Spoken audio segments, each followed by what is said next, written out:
Hello to our listeners of What a Hell of a Way to Dad. This is an ad for the podcast you're listening to, and it is the only ad for the podcast that you're listening to that you will hear on this show.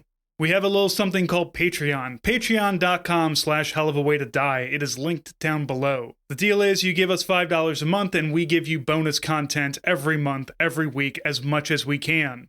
It will also give you access to 8 years of our bonus content back catalog. But beyond just extra episodes, you'll also get exclusive video content, discounts in the store, the ability to vote on future Zoo Crew episodes, and access to the Discord that we share with lions led by donkeys. You can also check out the store at whatahellofawaytodad.com. There you'll find patches, stickers, pins, handmade items, and whatever things I find at a secondhand store that interest me. We appreciate your patronage in whatever way that you can give it to us, as well as your feedback. If there's anything that you want to hear on this show, please let us know. Sergeant Joker at hellofawaytodie.com. Once again, that's patreon.com/hellofawaytodie and whatahellofawaytodad.com. Thank you and enjoy the show. Yeah. There's no, you got accepted into Forest Park Community College. No, it's what classes do you want to take? Okay, there are openings in that class. Give me your money, please. Yeah, if you take these specific classes, you end up with a degree. Otherwise, just keep dumping money into our account, please. Or it's something where it's like, yeah, if you take these classes and you get this grade point average, you could probably transfer to a better school. That's what I had to do. Yeah. I mean, like my GPA was so shit, and like I didn't have certain prerequisites to get into university because like my high school didn't have a chemistry lab. So like I didn't take virtually like no real science courses. The only science I took was like, I don't know, I legitimately did like intro to science in high school because that was there was nothing else. Didn't cut open any fetal pigs or frogs. No, or I never did like any of that shit. My high school didn't, like, budget cuts took out the lab years before I arrived at high school. So like when I applied for Michigan State, they're like, I mean, your GPA is fine, but like you actually have to take a science class to be able to enroll here. So I had to go to the community college and took like 2 of them, and then I was able to transfer over. Yeah, that was always the move they told you back in the day, was to do 2 years at community college where it's cheap and then transfer to somewhere else. Because, you know, for those who are not American and don't know how college works here, and it's dumb. It's very stupid. Like you say, okay, I want to be a pharmacologist. I want to be a lawyer. I want to be whatever it is, whatever your eventual goal is. You still have to take a bunch of stupid bullshit classes that have nothing to do with that. Now, I'm all about, you know, the college experience being a way to expand your mind, and definitely humanities needs to be a prerequisite for anybody, especially all the ghouls that go through tech schools and business schools and everything like that. We should be forcing those people to read a book or two. Yeah, and if you're a humanities major, there's no reason I need to take, like, I don't know, fucking biological chem or something like that. Or I remember, like, I mean, I don't know if you did, Joe, but I know that like this one science course that I took when I was in undergrad, because I had like transfers as credits too, but the one science course I do remember taking was like intro to the environment, and it was very much like science class for like humanities majors. I had a math class titled Math for Humanities Undergraduates, which was the only one I passed. It's just teaching you how to collect money as a freelancer. I think it's how to busk after you get your history degree. I had to take an algebra class once I started going to Vatterott, and I was like 25 or so, and they're like, you had like, because in high school they didn't force me to take a math class my senior year, so I said, cool, I'm not going to take a math class because I didn't want to take trigonometry and I didn't want to take statistics because I don't really like math. And so I got stuck in like this algebra class for like, and look, I got a degree in network engineering, but the school was mostly tailored towards HVAC and car repair. And they just happened to have like, 10 people that were getting network engineering degrees. So for the most part, I had a lot of people who, kind of washed out of a lot of other places in this algebra class. Yeah, that's where I would have ended up. Yeah. And it was fine. It was only 10 weeks that I had to take it, but it was like a 4-hour class from like 6:30 to 10:30 at night. And dear God, like 4 hours of algebra.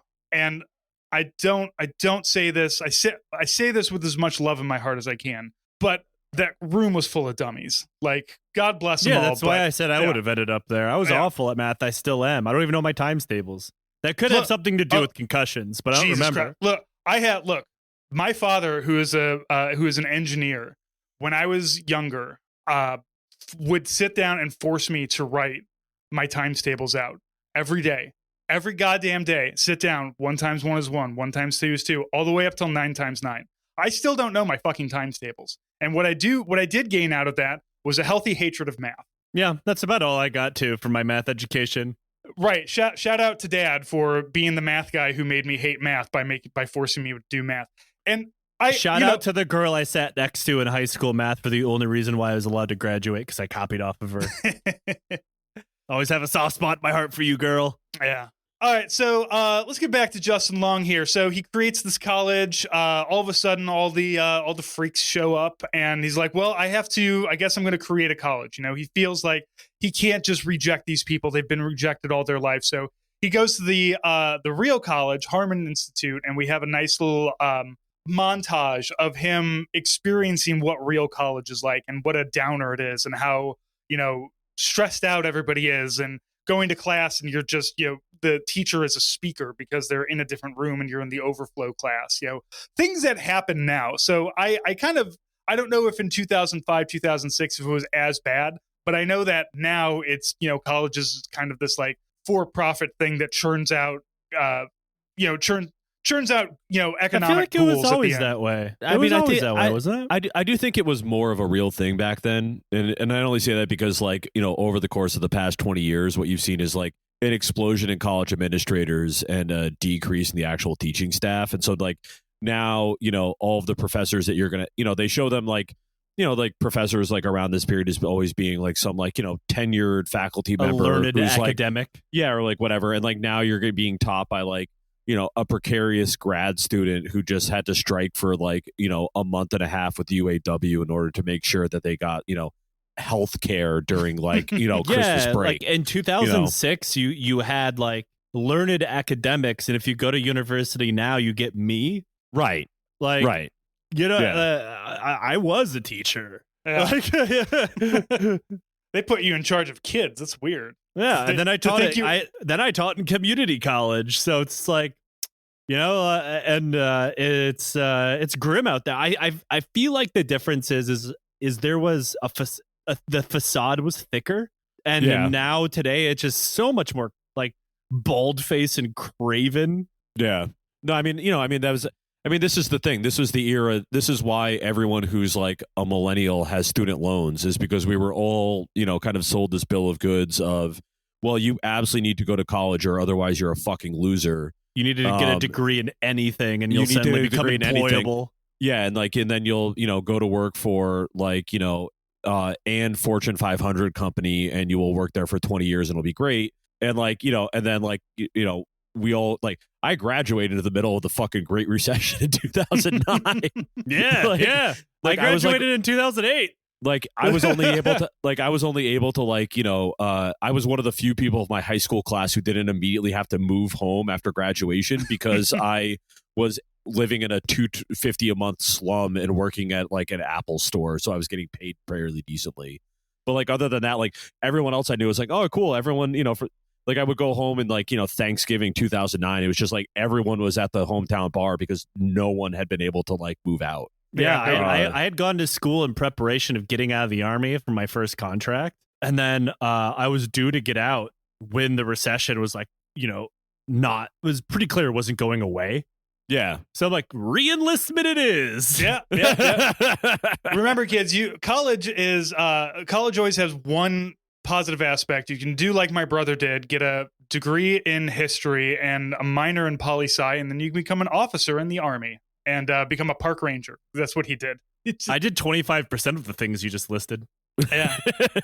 We were smart enough. I was going to say we were smart enough to get out, but I mean, I stayed in for 20 fucking years and never was smart enough to become an officer, even though I had a degree. It seemed like, the thought crossed my mind, but the checklist of things I needed seemed exhausting. So I was just like, nah, I'm good. Yeah. Do you want to go do 12 weeks of learning how to be an officer with a bunch of 22-year-olds? No, I don't. No, I'm like 8 years in service. I'd rather sit in my barracks room and jerk off and play Xbox until my contract runs out. Yeah. At a certain point, it's like when you spend too long in prison and you're institutionalized. The same thing about being enlisted. Like, I don't understand anybody who's like my brother did that. Actually, he was enlisted for 15 years and couldn't hold on to his E7 for various reasons. So he said, fuck it, I'm just going to become an officer now. Bro, how do you get demoted as an E7? That's impressive. One of them was he didn't have the prerequisites for it. Like they promoted him and then they demoted him. Oh, he got the Tim Walls. Yeah, he got.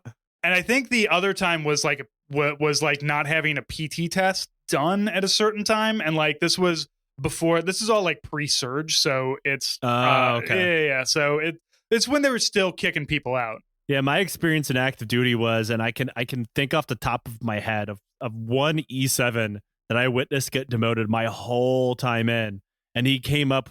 It was this guy, absolute shitbag, but everybody thought he was like the most high speed motherfucker on earth because I don't know, he was good at running. But he was a drunken prick, and he got behind the wheel of his truck one day while being a drunken prick and drove it directly into one of the churches at Fort Hood. It was like 3 p.m. on a work day,